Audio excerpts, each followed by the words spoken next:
Petit réveil à 4h40, là il est 5h.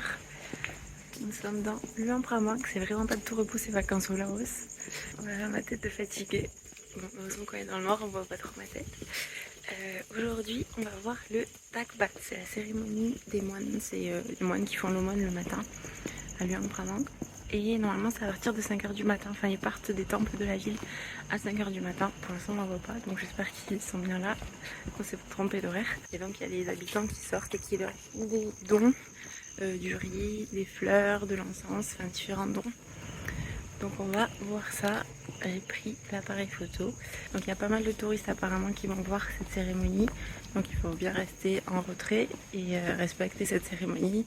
Voilà, je pense qu'on va se trouver un petit endroit, on va s'asseoir sur le côté, on va regarder ça et on va faire quelques photos discrètement. Enfin en tout cas sans déranger, sur le flash, etc. Et voilà, et on va vous montrer tout ça. Quelques règles qu'on a eues, c'est qu'il ne faut pas parler, il faut pas fixer les moines, enfin il faut pas les regarder dans les yeux, et il ne faut pas être au-dessus du moine. J'avais vu qu'apparemment il y avait des cars de touristes qui suivaient les moines en bus, et donc ils se situaient au-dessus des moines, et ça ne se fait pas. Je vous transmets les infos qu'on a lues. Voilà, pour l'instant, regardez, on est tout seul, il n'y a personne. Et mes parents sont encore en train de dormir, ils nous ont dit qu'ils nous rejoindraient à 5h45. Parce qu'apparemment c'est jusqu'à 6h ou 6h30. Moi je voulais quand même prendre le temps de faire des photos, des vidéos tranquillement, de regarder ça, plutôt que d'être dans le rush, d'avoir juste une quinzaine de minutes. Et juste après, je pense qu'on visitera le morning market qui a lieu en Prabang. Et après on ira prendre le petit déjeuner et peut-être se recoucher un tout petit peu. Parce que les réveils à 4h30, 5h, ça commence à piquer. Bon, on est sur la route du marché. Regardez tous les déchets qu'il y a. Mais bon, ils nettoient le matin. C'est assez cracra. Donc là, ils nous proposent du riz en fait un peu partout. Non, thank you. Donc là, ils nous proposent de nous vendre du riz partout pour donner aux moines. Donc c'est devenu un truc quand même hyper touristique. Parce que c'est la 4e personne qui nous propose du sticky rice pour donner aux moines. Donc bon, on refuse. Vous pouvez en acheter si vous souhaitez donner, mais bon, normalement c'est dans une démarche religieuse. Là on cherche, je sais pas où est-ce qu'ils sont, pour l'instant il n'y a pas grand monde. On est devant le Wat Mei, le temple qu'on a visité hier, et regardez, ils ont installé plein de petits sièges. Mais bon, j'ai l'impression que c'est plutôt pour les touristes, il n'y a pas énormément de locaux qui sont assis là, donc je pense qu'on va attendre qu'ils passent ici sur la rue principale, et après on va essayer d'aller dans les petites ruelles, ça sera plus authentique. On va voir. Bon, pour l'instant il est 5h30, toujours pas de moines, mais on les a vus sortir du temple en face. Donc ils vont arriver.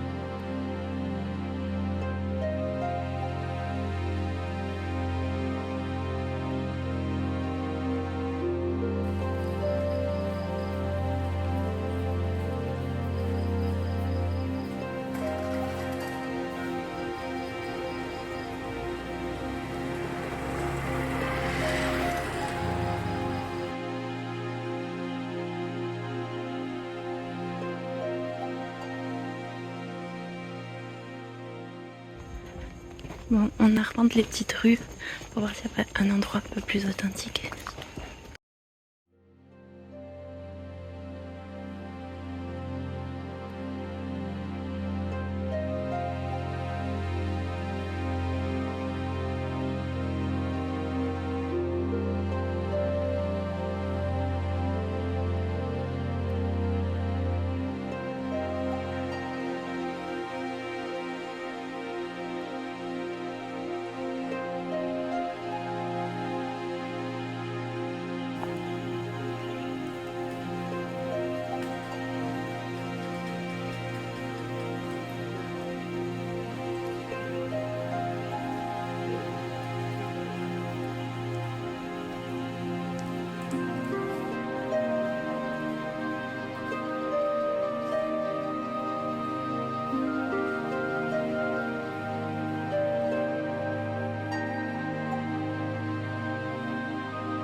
Bon, on a repris les vélos à l'hôtel et on a traversé le pont français. Ça a foutu un petit peu la trouille à vélo parce qu'il fallait rester sur des planches en bois. Et là on visite un temple du coup qui est de l'autre côté. Regardez. On a évité l'averse qui est tombée juste avant qu'on sorte.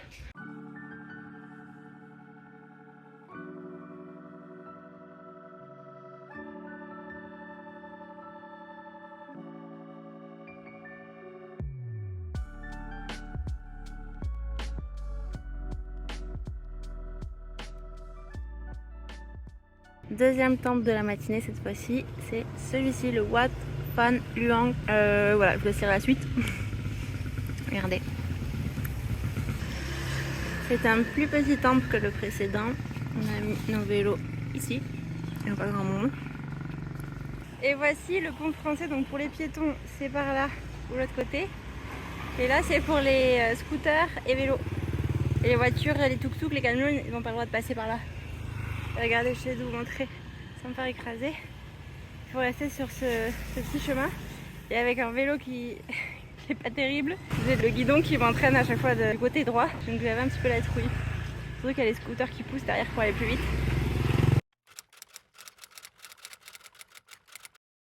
On était en train de réfléchir à comment on allait visiter deux cascades. En fait, il y a deux cascades à voir autour de Luang Prabang. Il y a la cascade la plus connue, ça s'appelle Quang Si.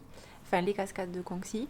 Il y en a plusieurs, il me semble. Et une autre cascade qui s'appelle Tat Sae. Enfin, je sais pas comment ça se prononce, mais ça s'écrit comme ça. Et celle-ci est un peu plus près de Luang Prabang. Tat Sae, c'est à 25 minutes de route. Et Quang Si, c'est à 50 minutes, il me semble. Donc, notre première idée, c'était de louer un scooter pour demain et aller à la première heure à Quang Si pour éviter le monde, comme c'est celle qui est la plus connue.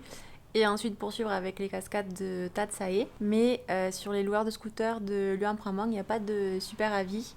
Déjà, il n'y en a pas beaucoup qui sont présents sur Google Maps. Et je regardais aussi les blogs, tout ça, les forums.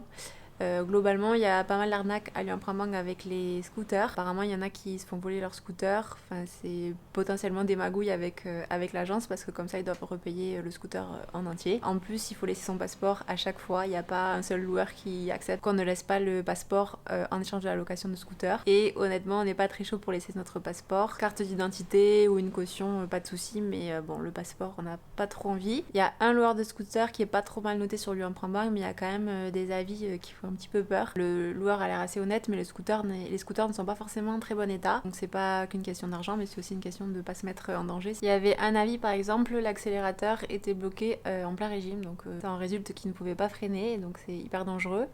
Surtout sur les routes au Laos qui sont un petit peu cabossées. Donc on va éviter de se mettre en danger et on va plutôt opter pour le transport local, le Song Tao. Donc après réflexion, je pense qu'on va faire cet après-midi les cascades Tat Sae. Donc on va essayer d'aller négocier un tuk-tuk, enfin un Song Tao pour nous quatre. Et demain matin, première heure, si ça se passe bien avec le transport d'aujourd'hui, enfin le chauffeur d'aujourd'hui, on lui demandera de nous amener demain matin aux cascades de Quang Si ou alors on en trouvera un autre. Je vous dirai le prix de la course, on va prendre un Song Tao pour l'aller et le retour, enfin qui nous attendent là-bas. Et pour les cascades de Tat Sae, donc c'est d'abord transport de Luang Prabang jusqu'à un petit embarcadère, un petit village. Il faut traverser l'affluent en bateau et ensuite on peut rejoindre les cascades à pied. On a mis le maillot dessous, on va voir si on peut se baigner et je vous emmène avec nous. Bon, ça y est, on est dans le Song Tao, donc on l'a eu pour 330 pour nous quatre, 330 000, donc il nous amène là-bas, il nous attend et on repart avec lui. Voilà, on va voir ce que ça donne. Si elles sont bleues, parce qu'apparemment quand il pleut, quand il a beaucoup plu, elles sont marron et quand il n'a pas plu, elles sont asséchées. Donc on espère qu'on va avoir de belles 4x4.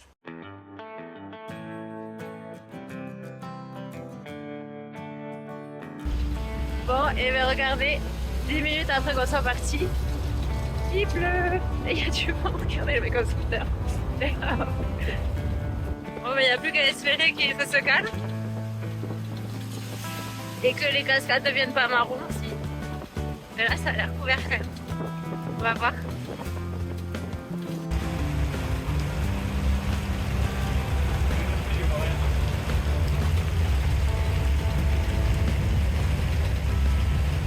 Bon voilà, notre transport, notre Sancta nous attend ici et là on va chercher le bateau maintenant. Et c'est parti! Donc on a pris le bateau ici et là je pense que c'est pas très long.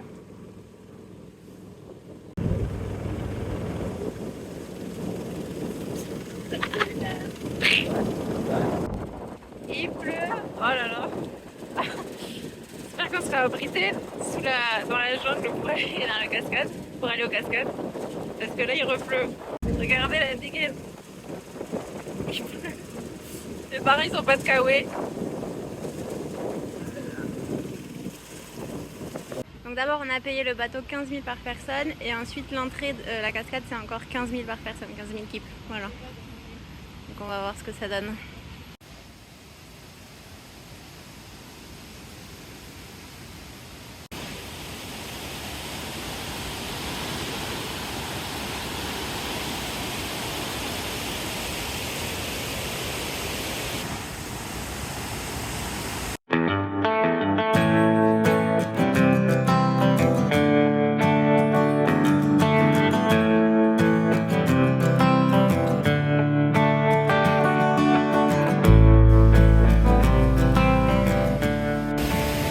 Regardez l'état du pont. Oh là là. C'est pas rassurant tout ça. En plus avec le courant qu'il y a.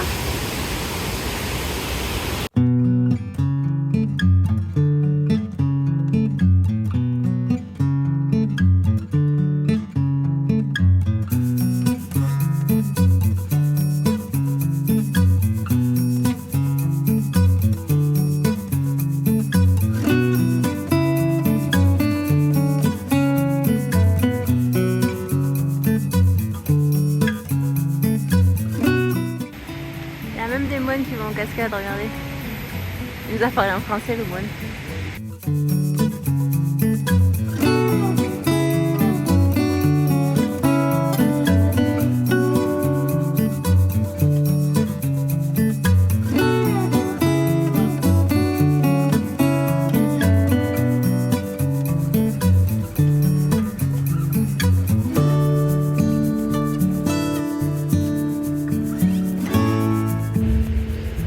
Elle essaie de négocier pour de même pour aller aux cascades de Kongsi. Elle fait le cinéma. En plus il parle pas bien anglais le chauffeur, donc elle écrit sur le téléphone pour essayer de demander les prix.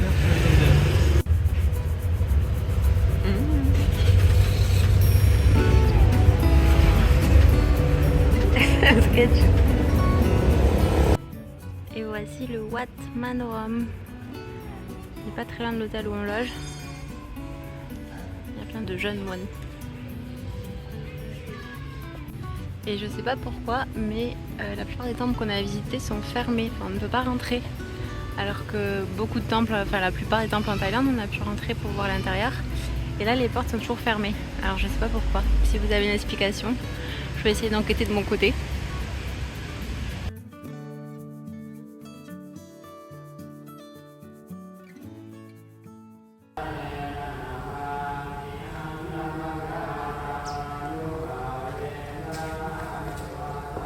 Le jus que j'ai pris, ils sont toujours immenses.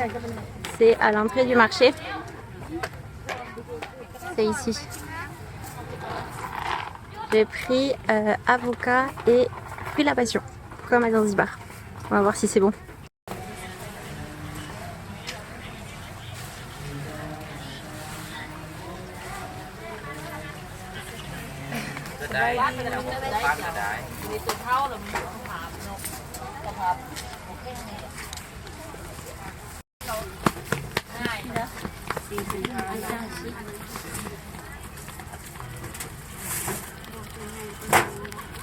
Est-ce que je veux bien ouvrir?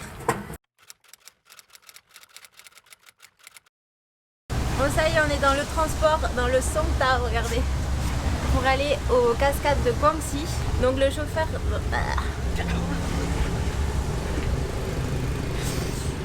Ah, s'il te plaît, s'il te plaît.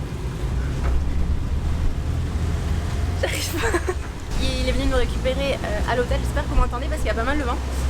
Il est venu nous récupérer à l'hôtel à 7h45 pour essayer d'éviter le monde parce qu'apparemment il y a beaucoup de touristes qui arrivent avec des tours organisés vers 10h, 10-11h.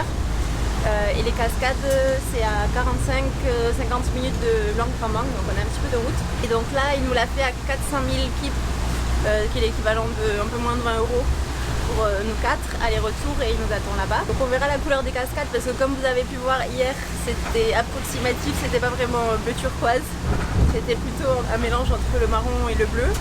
Bon, c'était quand même très joli, mais c'était pas du tout ce qu'on voit sur les photos quand on cherche ces cascades sur internet. Là ça risque d'être pareil parce que entre le vent et la pluie, pas sûr qu'on ait des cascades bleu turquoise, mais bon, on verra bien. Et il nous a mis ça parce qu'il pleuvait. Voilà, et il y a toujours la main devant et nous 3 à l'arrière. C'est parti. Entre la pluie et les énormes trous dans la route, on est content de ne pas avoir pris un scooter finalement. Regardez là les trous qu'il y a. Oh là là là. Là c'est beau. Pourtant il essaie de les éviter, mais il y en a tellement.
C'était 25 000 par personne et maintenant on est dans une petite voiturette électrique qui nous amène aux cascades.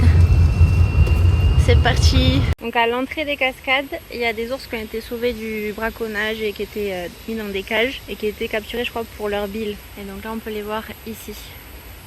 Là, au retour je mettrai le zoom je pense. Comme ça vous pourrez voir. Donc là il y a les noms des ours.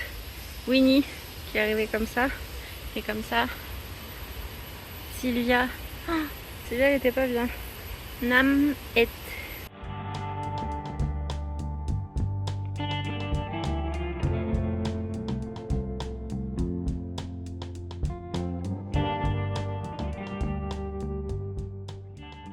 Bon, regardez la couleur de l'eau, c'est pas du tout ce qui était prévu, mais c'est pas grave, c'est joli quand même. Mais normalement c'est vraiment turquoise à souhait. Bon, on est loin du turquoise là. Un petit peu déçu j'avoue, j'aurais bien aimé quand même les voir turquoise, ça avait l'air magnifique. Mais bon tant pis, c'est la saison des pluies donc c'est comme ça. Il y a de l'eau, de la terre marron sûrement qui s'est mélangée au turquoise, qui donne cette couleur. Qui est aussi jolie mais bon, pas autant que le turquoise. Ah ben il y a mes parents là-bas. Bon, ce qui est bien c'est qu'on est tout seul, c'est l'avantage de la saison des pluies.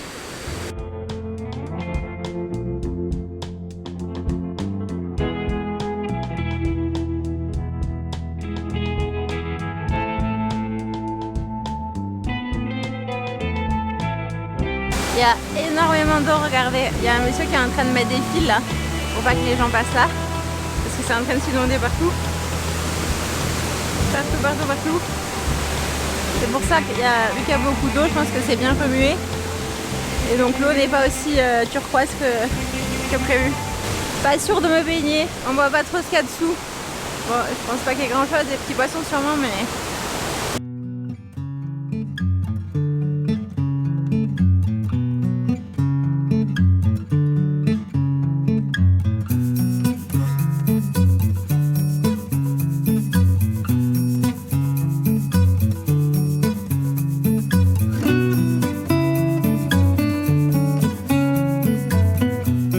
On a un petit pique-nique area ici, regardez, les pieds dans l'eau. Je sais pas si c'est inondé normalement. Il y a quand même pas mal d'eau quoi. Donc là on a grimpé, on est au niveau au-dessus. On a failli ne pas passer parce que le chemin, en fait il y a deux chemins. Un côté goudronné et un autre c'est un chemin un petit peu comme de rando, enfin un chemin vert. Et il y a une partie qui est inondée donc on a mis les pieds dans l'eau. J'ai gardé mes chaussures pleines de boue de Muangengoi. C'est pas très grave si je les saillis ou si je les mouille.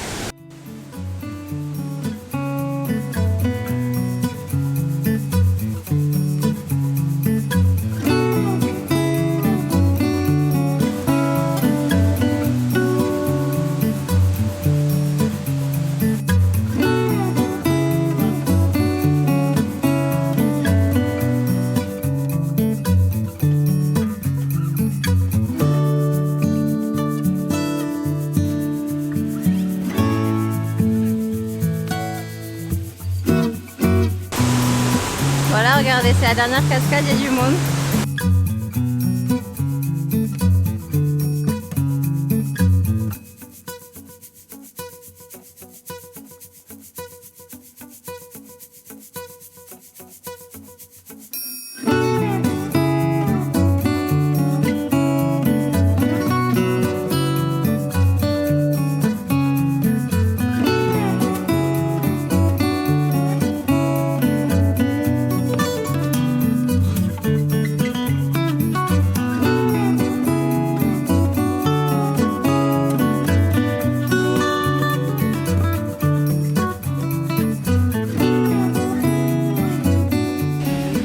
On a bien fait d'y aller tôt, regardez, il est 10h30, il commence à y avoir plein de monde, il y a du monde là, il y a du monde là qui est passé devant nous.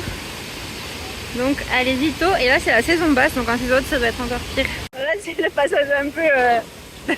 on doit mettre les pieds dans l'eau. Vraiment trempé, bon à moitié. Julien non, il a évité.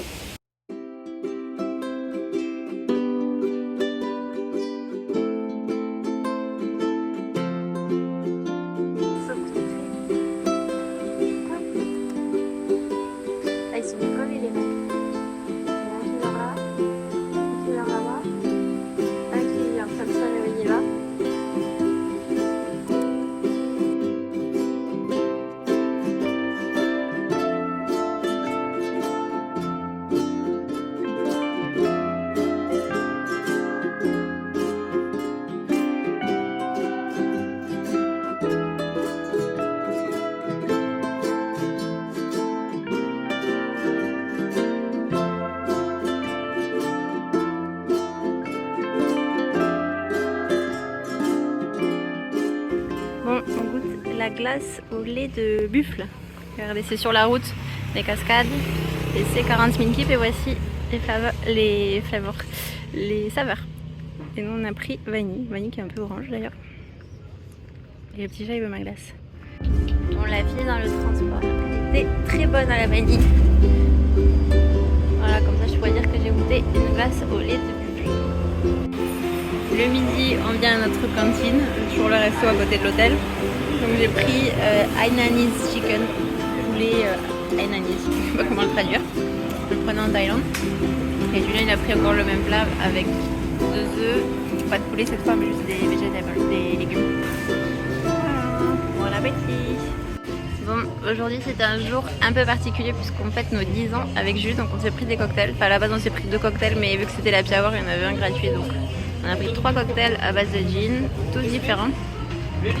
Je me souviens plus exactement de ce qu'il y a dedans, mais moi c'est à base de baie rouge, il y a mulberry, cassis, Julien il y a de la menthe, de la pêche et le dernier à base de sirop de rose. Et on est au Tangor, ça s'appelle.